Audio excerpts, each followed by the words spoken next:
Tere! Mina olen missi kandidaat number 6, Katariina Grishin. Olen 17-aastane Märjamaa vallast Päädeva külast pärit neiu ja õpin Märjamaa gümnaasiumi 11. klassis. Minu elus on tähtsal kohal muusika. Lõpetasin Märjamaa muusikakoolis klaveri eriala, mida õppisin 7 aastat.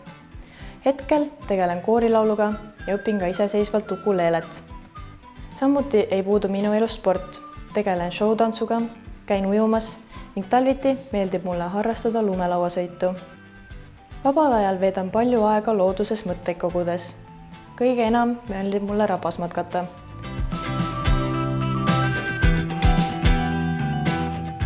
Olen looduselt nii mõndagi õppinud ning tean, et tal on mulle veel palju õpetada.